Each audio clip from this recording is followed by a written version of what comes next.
اعوذ باللہ من الشیطان الرجیم، بسم اللہ الرحمن الرحیم۔ عمر بن خطاب رضی اللہ تعالیٰ عنہ سے سنا کہ آپ صلی اللہ علیہ وسلم نے فرمایا، اعمال کا دار و مدار نیت پر ہے۔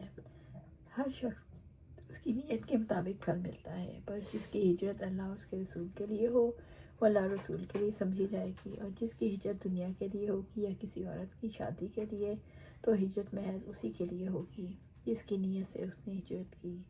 اس حدیث کی شرح اوپر گزر چکی۔ امام بخاری نے اس حدیث سے یہ نکالا، جب ہر کام کے درست ہونے کے لیے نیت شرط ہوئی تو اگر کسی شخص کی طلاق کی نیت نہ تھی لیکن بے اختیار کہنا کچھ چاہتا تھا، زبان سے نکل گیا تو طلاق نہ پڑے گی۔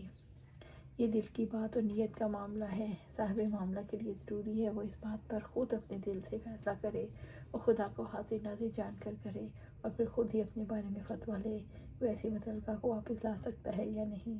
جو لوگ بحالت ہوش و حواس اپنی عورتوں کو صاف طور پر طلاق دیتے ہیں، بعد میں ہیلے بہانے کر کے واپس لانا چاہتے ہیں، ان کو جان لینا چاہیے حلال ہونے کے باوجود طلاق عند اللہ نہایت بہت مبغوض ہے، غصہ دینے والی ہے، پسندیدہ نہیں۔ ایک شخص نے آزاد کرنے کی نیت سے اپنے غلام سے کہہ دیا وہ اللہ کے لیے ہے تو آزاد ہو گیا، اور آزادی کے ثبوت کے لیے گواہ ضروری ہے۔ کیس نے ابو ہریرہ رضی اللہ عنہ نے جب اس کو اسلام قبول کرنے کے ارادے سے مدینہ کے لیے نکلے تو ان کے ساتھ ان کا غلام بھی تھا۔ راستے میں وہ دونوں ایک دوسرے سے بچھڑ گئے۔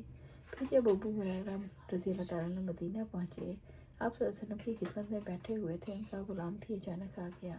آپ صلی اللہ علیہ وسلم نے فرمایا، ابو ہریرہ یہ لو تمہارا غلام بھی آ گیا۔ ابو ہریرہ نے کہا، آپ صلی اللہ علیہ وسلم میں آپ کو گواہ بناتا ہوں یہ غلام اب آزاد ہے۔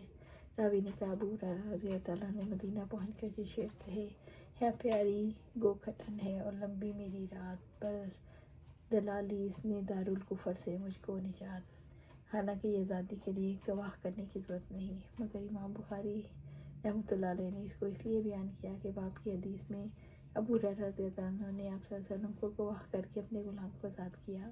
بعضوں نے کہا امام بخاری کی غرض یہ ہے کہ غلام کو یوں کہنا وہ اللہ کا ہے، اس وقت آزاد ہوگا جب کہنے والے کی نیت آزاد کرنے کی ہو، اگر کچھ اور مطلب مراد رکھے تو آزادی نہ ہوگی۔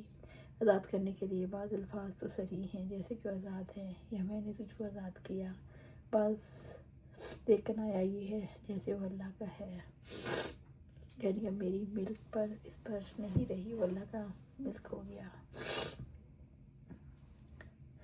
اللہ سبحانہ تعالیٰ سے دعا ہے قرآن سنت پر عمل کرنے کی توفیق دے، اس پر جمع دے اور جنت الفردوس کے اعلیٰ مقام پر اپنے پاس گھر عطا فرمائے۔